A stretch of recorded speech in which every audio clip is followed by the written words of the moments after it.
Bonsoir et merci de nous ouvrir vos portes pour passer un temps de louange et d'étude de la Bible ensemble. On s'installe confortablement. Bon sabbat chez vous commence maintenant.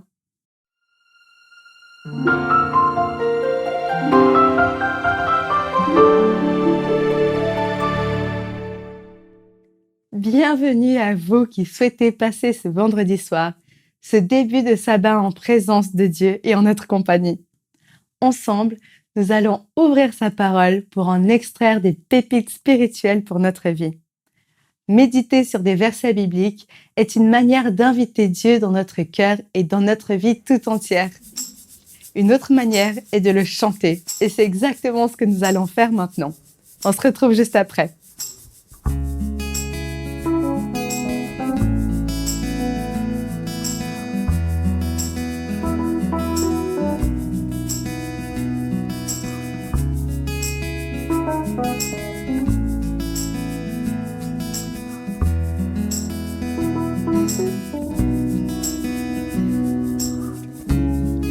Je veux chanter l'amour puissant qui sauve et qui délivre, qui remplit mon cœur maintenant de joie et me fait vivre, de joie et me fait vivre. Je veux chanter de tout mon cœur l'amour de Dieu, l'amour de mon sauveur, l'amour de mon sauveur. Je veux chanter le tendre amour que dans les jours de peine, le poids du chagrin moins lourd consolera ses reines, consolera ses reines. Je veux chanter de tout mon cœur l'amour de Dieu, l'amour de mon sauveur, l'amour de mon sauveur. Je veux chanter l'amour de Dieu qui toujours sur moi veille, qui garde en tout temps, en tout lieu, et jamais ne sommeille, et jamais ne sommeille. Je veux chanter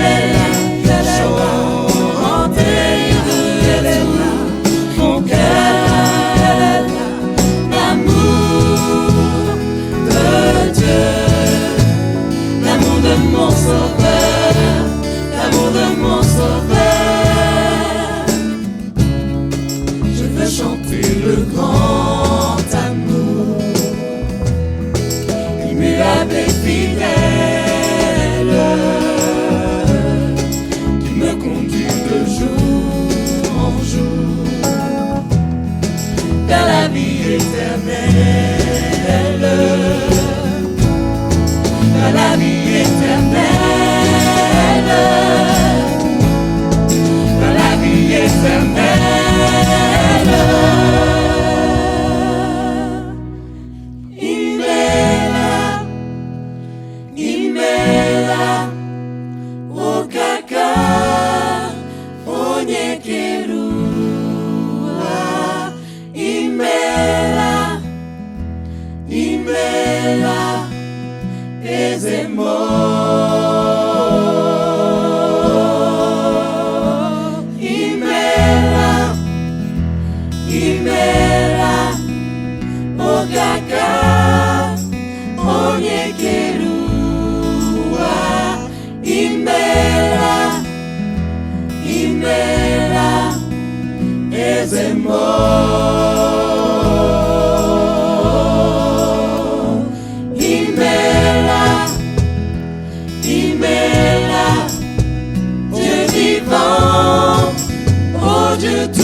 la coupe amère qui m'a franchi. Ton sang efface mon péché. Jésus, merci. Tu perds la colère est apaisée. Jésus, merci. J'étais ton ennemi. Je vivrai à tes côtés. Jésus, merci.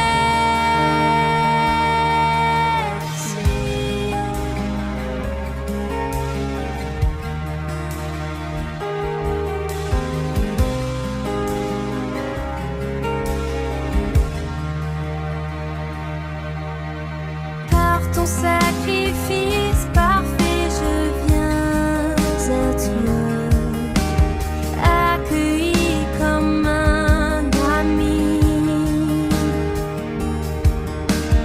Les richesses de ta grâce abondent en moi. Ton pardon, ta bonté sont infinies. Ton sang efface mon péché. Jésus, merci. Tu perds la colère est apaisée. Jésus, merci. J'étais ton ennemi. Je vivrai à tes côtés. Jésus,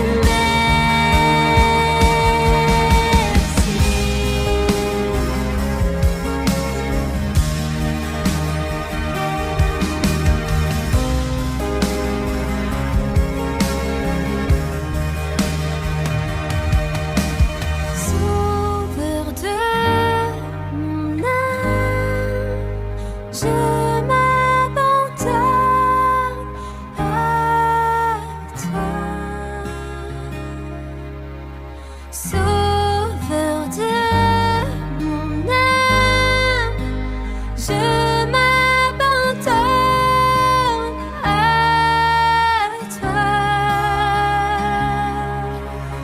Sauveur de mon âme, je m'abandonne à toi. Sauveur de mon âme, je m'abandonne à toi. Ton sang efface mon péché. Jésus, merci. Tu perds la colère est apaisée. Jésus, merci. Ton sang efface mon péché. Jésus, merci. Tu perds la colère est apaisée. Jésus, merci. J'étais ton ennemi. Je vivrai à tes côtés. Jésus, merci.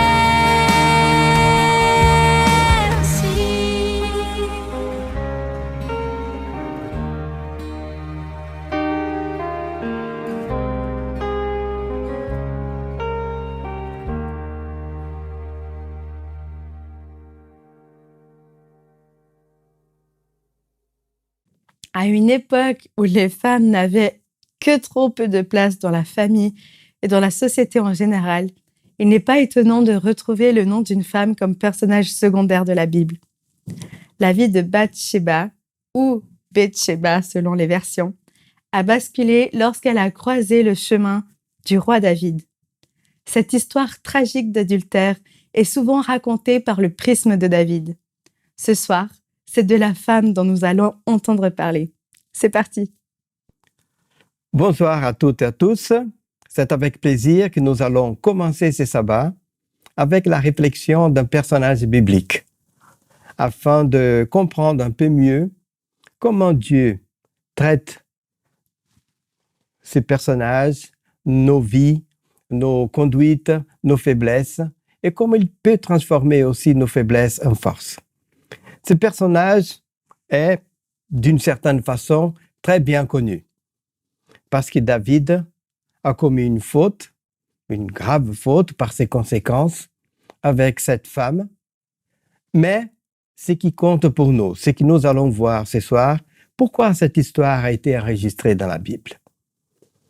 Nous pouvons imaginer que cette histoire a été enregistrée dans la Bible pour 2 motifs principaux.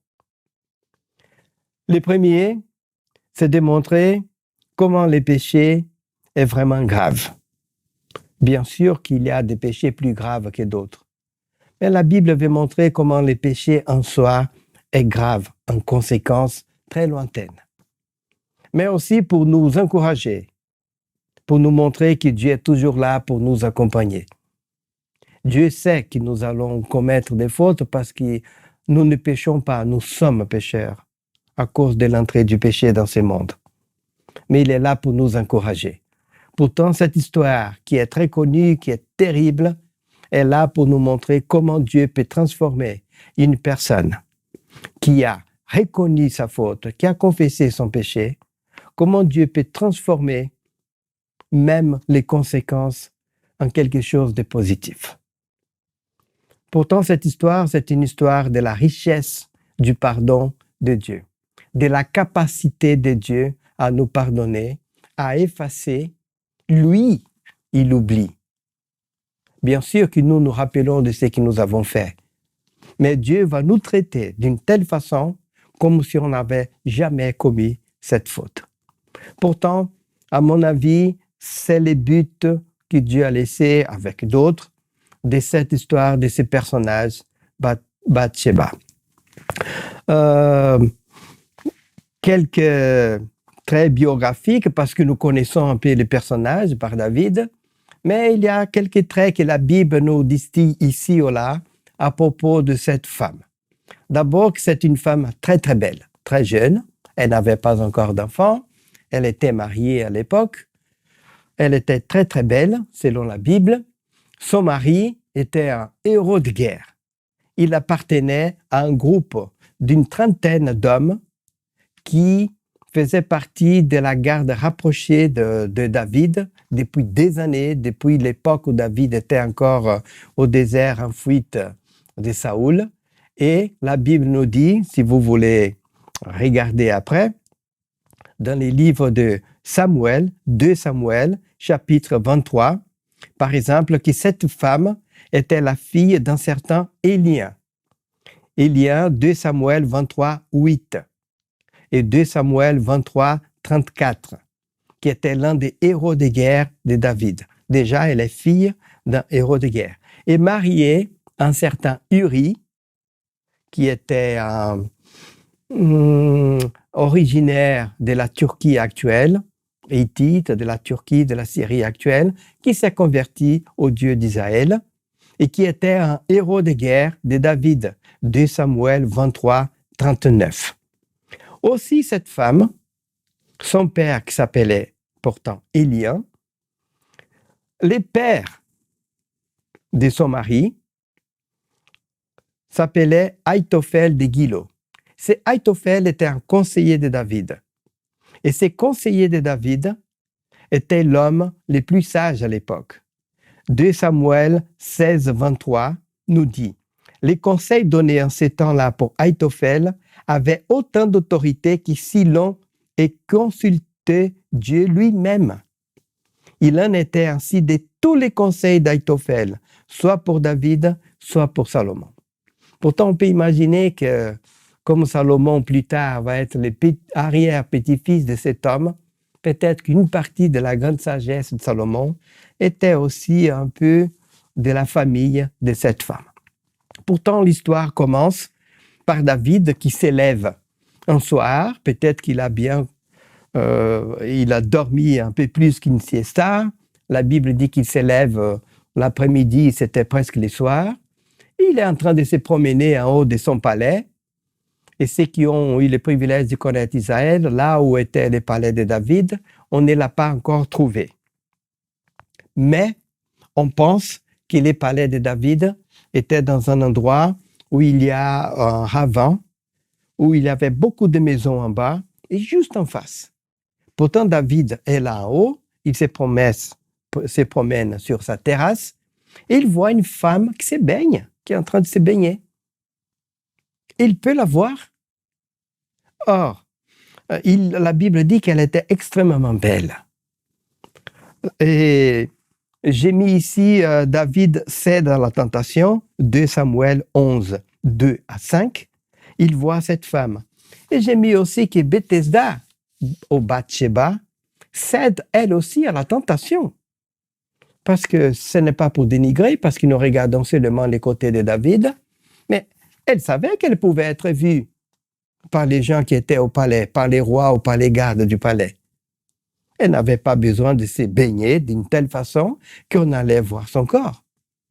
Est-ce qu'elle a fait ça pour séduire les rois? On ne sait pas. Mais elle n'a pas pris les précautions qu'il fallait, parce que le roi l'a vue. Il a tellement de près qu'il a dit elle est très belle, et il a dit à ses serviteurs d'aller voir qui était cette femme. Les serviteurs rentrent et disent mais c'est la fille d'Élian, ton héros de guerre, et la femme d'Uri, ton soldat, qui est en train de combattre les ennemis, les Ammonites. David a dit ok, voilà, allez la chercher. Ils vont chercher cette femme et elle vient. Et voilà que David couche avec elle. Elle rentre chez elle. Ensuite, elle dit qu'elle est enceinte. David est angoissé. Et là, ça commence. David ne va pas demander à Dieu de l'aider. Seigneur, qu'est-ce que j'ai fait? Comment est-ce que je peux, Seigneur, solutionner ce problème? Je ne sais pas, je n'ai aucune idée. Voilà, c'est pas ça la question. Mais elle est enceinte. David ne va pas prier, ne va pas demander au Seigneur. Il va essayer de résoudre par lui-même. Et des fois, c'est ça que nous faisons. Nous avons fait un mauvais choix. Et au lieu de confesser au Seigneur et de demander son aide, on va essayer de résoudre par nous-mêmes. Et David, il va faire le suivant. 2 Samuel 11, 6 à 9. Il va dire au commandant, qui est son cousin, fais venir Uri. Dans sa tête, il dit, je vais faire venir Uri, le mari de cette femme. Je vais lui dire d'aller, va te reposer. Il va entrer chez lui, il va accoucher avec sa femme, parce qu'elle est très belle et ça fait des jours et des jours qu'il ne la voit pas. Elle va tomber enceinte et on va dire que c'est son fils. Même si la Bible dit que David était clair, un peu blond, ou la Bible dit, et peut-être cet homme-là qui vient de la Turquie, normalement, il est brun. Il a les cheveux foncés. Les bébés pouvaient venir avec la tête de David. Et comment est-ce que David allait dire, comment est-ce que la femme allait expliquer? Mais c'est la première solution qui vient à la tête de David, faire de sorte que l'homme aille coucher l'enfant, c'est ton fils. Et c'est ce qui se passe. Cet homme vient, David dit, ça va, comment ça va la guerre et tout, bien, rentre chez toi, lave tes pieds, ça veut dire prends une douche et va tranquillement. L'homme, la Bible ne va pas chez lui, il dort avec les gardes du palais. Le lendemain, on dit à David, il n'est pas rentré chez lui, David. Et David est inquiet. Alors, qu'est-ce que David va faire? Deuxième plan. David va dire, mais pourquoi tu n'es pas entré chez toi? Tu étais à la guerre, va te reposer. Et là, cet homme va avoir une réponse incroyable. Vous pouvez la lire en 2 Samuel 11, de 10 à 13. Il a dit, mais David, mes soldats sont là en train de lutter pour défendre Israël. L'arche de Dieu est là. Mon commandant est là. Et tu penses que moi, je vais venir et je vais rentrer et coucher avec ma femme pendant que mes hommes sont là en train de se battre? Jamais je ne ferai ça. Quel homme honnête. Quel homme incroyable. Il avait une femme tellement belle que même le roi n'a pas résisté, mais lui, il résiste. Par fidélité, il parle les dieux d'Israël, l'arche et les soldats qui sont là en train de se battre. La Bible dit que David va l'enivrer dans les banquets. Il dit, allez, maintenant tu vas descendre chez toi. Va voir ta femme. Mais il dort toujours avec les gardes du palais. Alors David va passer à la vitesse supérieure, malheureusement. David il voit qu'il ne peut pas envoyer cet homme chez lui.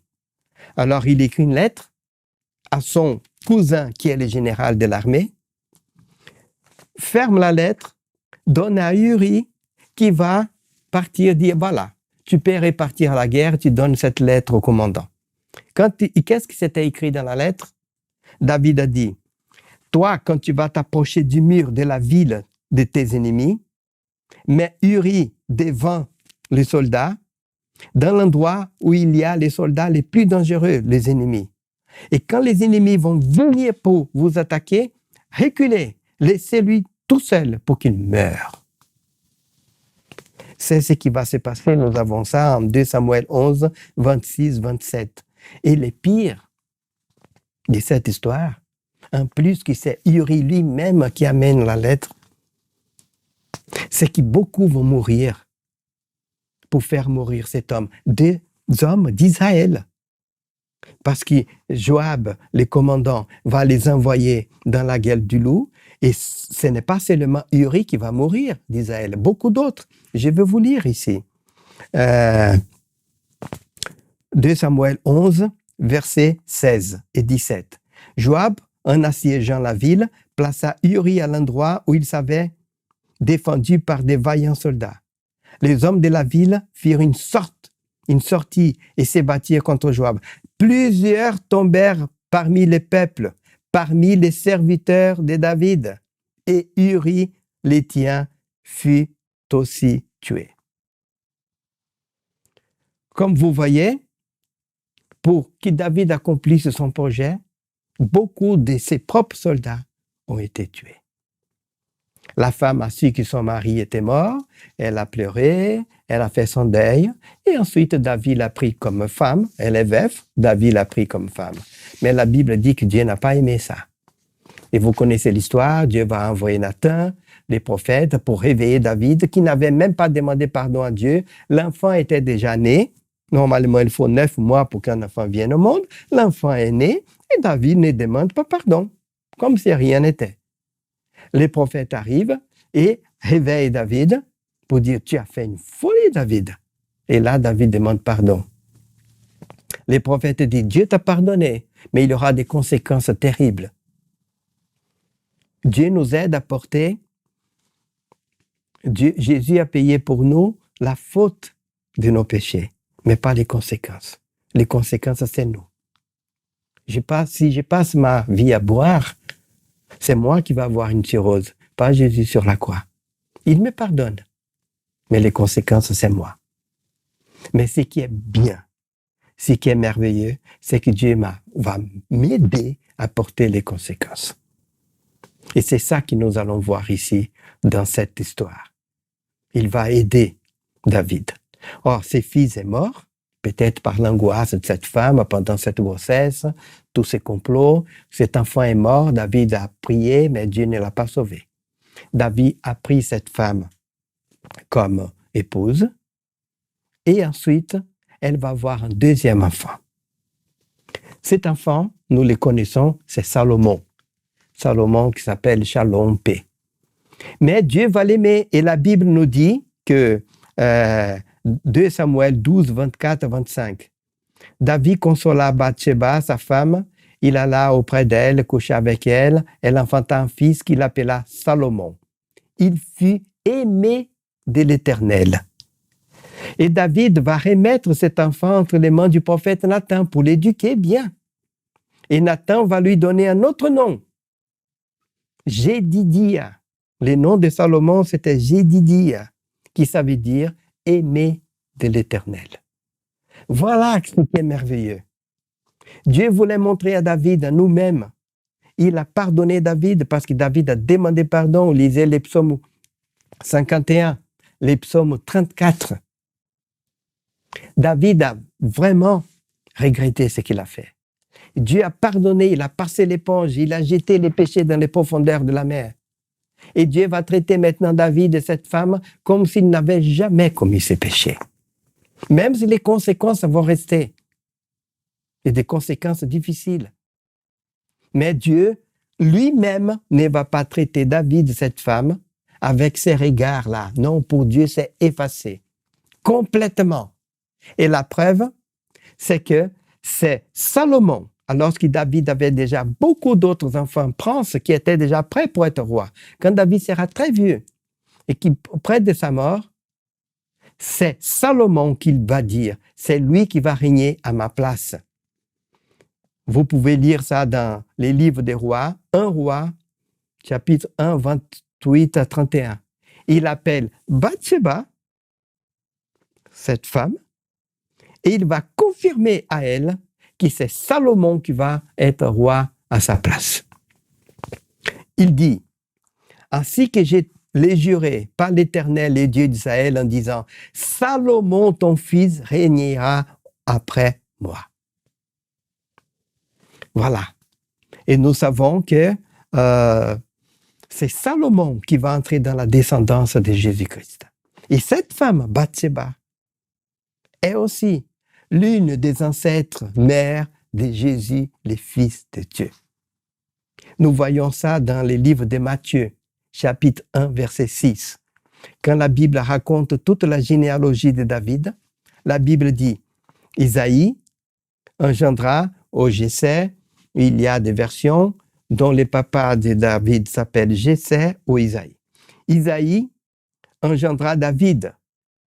Le roi David engendra Salomon de la femme d'Uri. Intéressant que la Bible ne dit pas de sa femme, de la femme d'Uri. Même si elle est devenue la femme de David.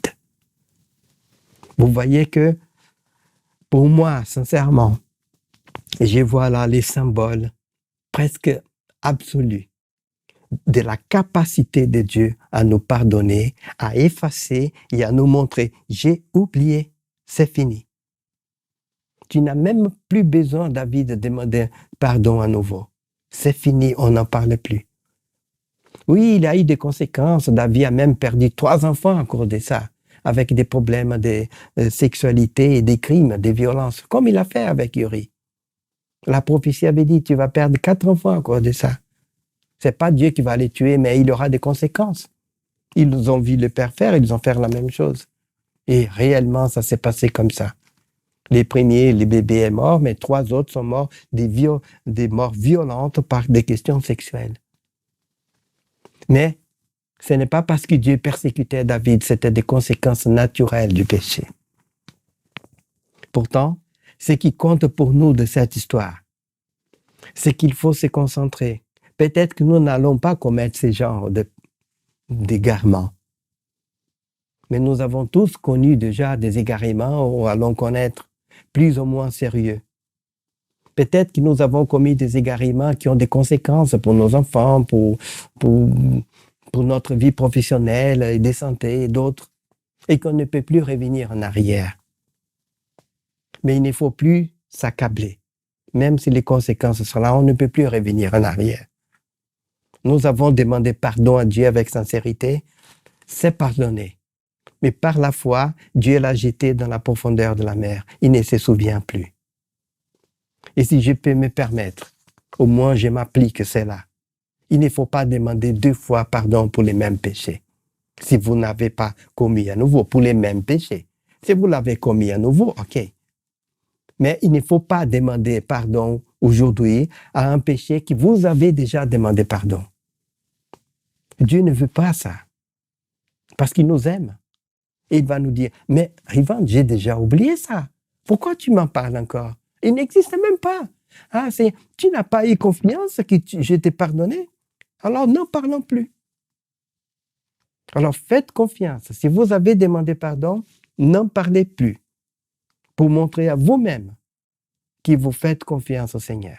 Et si les conséquences sont là, ce n'est pas Dieu qui est en train de vous persécuter. C'est des conséquences naturelles. Mais ce n'est pas lui. Parce que quand il efface, il ne se souvient plus. Et il nous aime. Il n'a même pas le droit de nous persécuter, de nous faire du mal, si nous avons déjà regretté. Alors ne confondez pas conséquences naturelles avec les pardons de Dieu. Le pardon est absolu. Pourtant que Dieu nous bénisse, que Dieu vous bénisse, afin que cette histoire soit là pour vous encourager. Même un péché tellement sérieux, avec des conséquences, des crimes, des morts, Dieu a montré que c'est de cette femme qu'elle a choisi parmi toutes les femmes de David pour envoyer son fils Jésus-Christ. pour nous montrer que quand il efface, il efface. Que Dieu nous encourage, qu'il vous bénisse et que vous soyez toujours dans l'encouragement et avec la tête haute. Au nom de Jésus-Christ.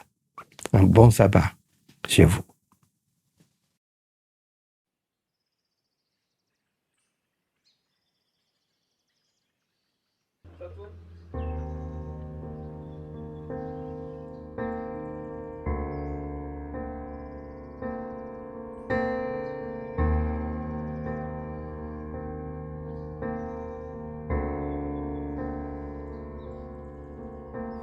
Dans la nuit, quand mes forces me quittent et mon cœur est épuisé.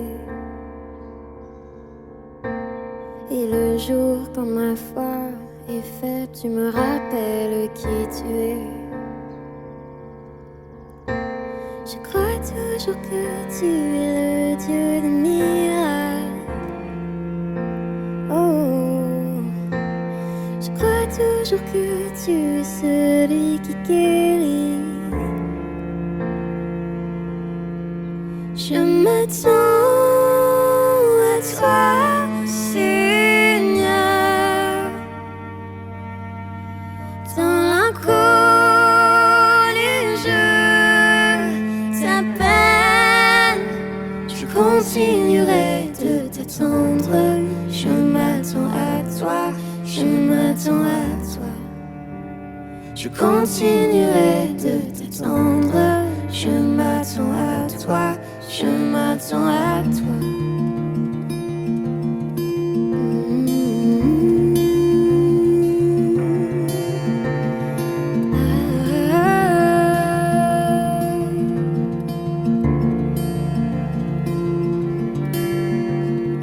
Dans la vallée, je me rappelle tes promesses.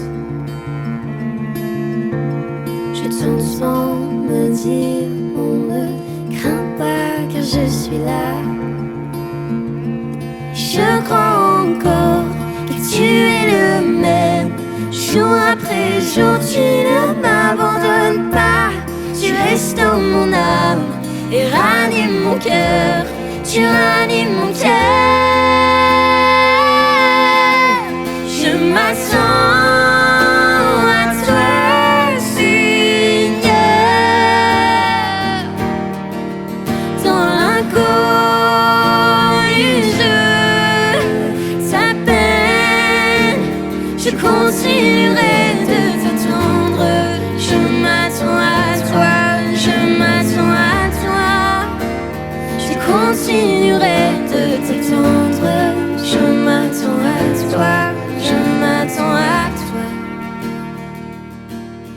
Je m'attends à toi. Je m'attends à toi. Je m'attends à toi.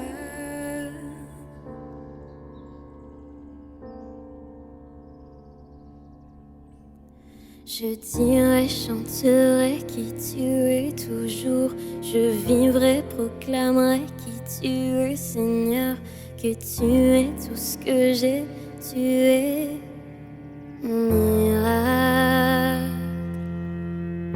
Je dirai, chanterai qui tu es toujours. Je vivrai, proclamerai qui tu es, Seigneur. Que tu es tout ce que j'ai, tu es mon miracle. Je dirai, chanterai qui tu es toujours. Je vivrai, proclamerai qui tu es, Seigneur. Que tu es tout ce que j'ai, tu es mon miracle. Je dirai, chanterai qui tu es toujours. Je vivrai, proclamerai qui tu es, Seigneur. Que tu es tout ce que j'ai, tu es mon miracle. Je dirai, chanterai qui tu es toujours. Je vivrai, proclamerai qui tu es, Seigneur. Que tu es tout ce que j'ai, tu es mon miracle. Bathsheba, femme bafouée à l'honneur retrouvé et qui a brillé en donnant descendance au Messie. Quel parcours! En ce jour de sabbat, son exemple ranime votre espérance. Peu importe votre passé ou même votre présent, Dieu peut tout transformer et rendre beau. Que ce message de vérité arrive aux oreilles de tous ceux qui peuvent se sentir rabaissés en ce moment. Cliquez sur le bouton « Partager ». Diffusons un message d'espoir. Je vous remercie d'avoir passé ce moment avec nous. Je vous donne rendez-vous la semaine prochaine à la même heure, 19h. D'ici là, bon sabbat chez vous.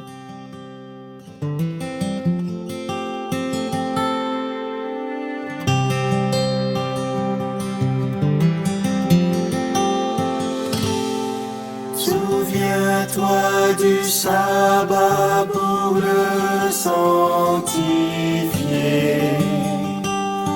car en ce jour,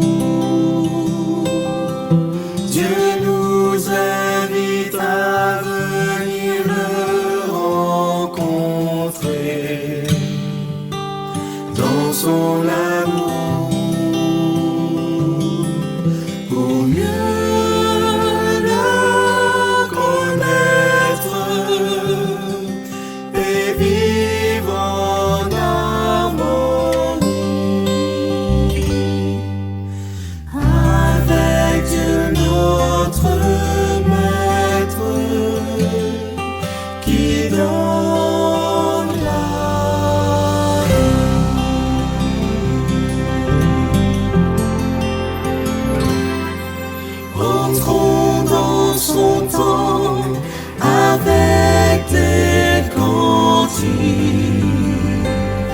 pour l'adorer.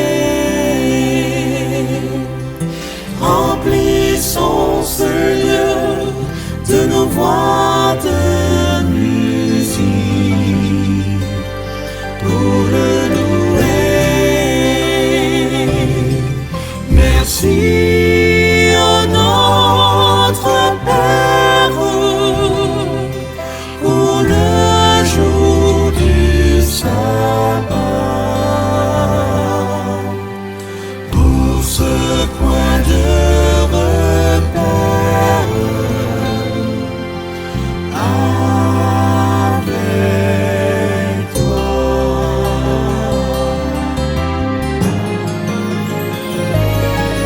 Souviens-toi du sabbat pour le sanctifier, car en ce jour,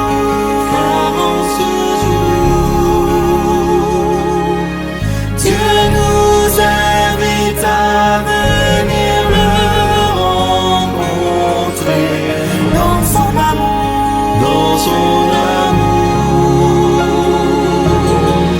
pour mieux le connaître et vivre en harmonie avec Dieu notre Maître.